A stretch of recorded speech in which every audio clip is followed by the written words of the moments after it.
بسم الله الرحمن الرحیم. له جبري ایستلو تر دایمي مېشتېدو د مهاجرینو په اړه د اسلامي امارت مدیریت. له ګاونډیو هېوادونو په ځانګړي ډول پاکستان څخه د افغان مهاجرینو جبري ایستل په تیر یو کال کې د هېواد له مهمو ننګونو څخه ګرځېدلي دي. زرګونه افغان کورنۍ چې کلونه په دغو هېوادونو کې ژوند کړی وو ناڅاپه له ایستلو، نیولو او د خپلو شتمنیو له لاسه ورکولو سره مخ شوي. په داسې شرایطو کې د راستنېدونکو د دې پراخې څپې مدیریت د اسلامي امارت له سترو مسؤلیتونو څخه شو. د ورځ څېړنیزې او نشراتي ادارې په دې ویډیو کې هېواد ته د مهاجرینو د راستنېدو بهیر او د هغوی د ستونزو د حل لپاره د اسلامي امارت اقدامات څېړي. د ملګرو ملتونو د کډوالو عالی کمشنري او د کډوالۍ نړیوال سازمان IOM د شمیرو له مخې یوازې په 2025 کال کې شاوخوا 2.9 میلیونه افغان مهاجر له ایران او پاکستان څخه هېواد ته راستنه شوي او دا لړۍ په 2016 کال کې هم دوام لري. همدارنګه رسمي راپورونه ښیي چې یوازې د 2016 کال د جنورۍ له لومړۍ نیټې څخه د جولای تر لومړۍ پورې سلګونه زره نور افغان مهاجر هم هېواد ته راستنه شوي چې د دې راستنېدو لویه برخه د جبري ایستلو پایله وه. پاکستان په وروستیو ورځو او میاشتو کې د افغان مهاجرینو د ایستلو نوې مرحله په لا زیات شدت سره عملي کړه.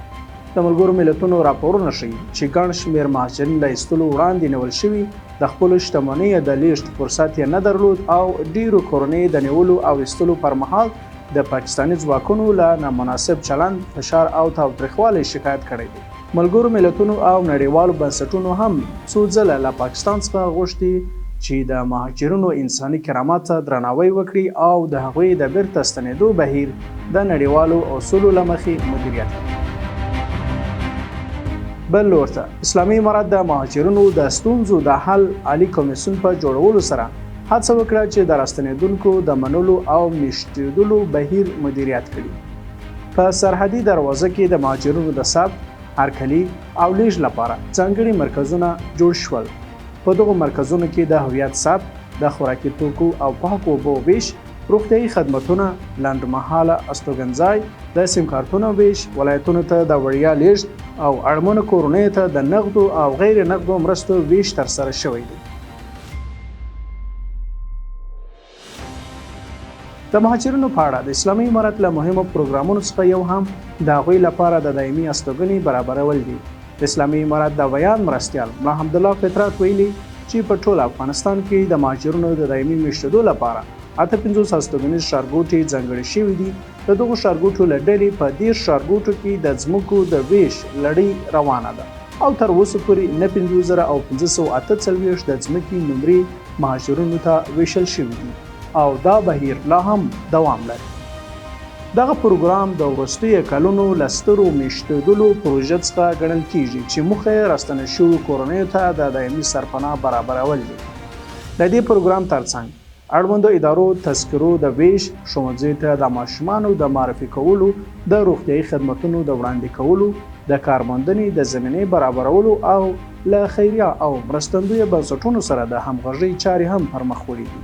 د اسلامي امارت مسؤلینو څو ځله ټینګار کړی چې مهاجرین د هېواد بشري پانګه ده او باید په عزت او درناوي بېرته خپل هېواد ته راستنه شي. په ورته وخت کې اسلامي امارت څو ځله د پاکستان له حکومت څخه غوښتي چې له افغان مهاجرینو سره له غیر انساني چلند څخه ډډه وکړي او اجازه ورکړي چې د هغوی بېرته ستنېدل په تدریجي، داوطلبانه او د انساني کرامت د ساتنې په چوکاټ کې ترسره شي.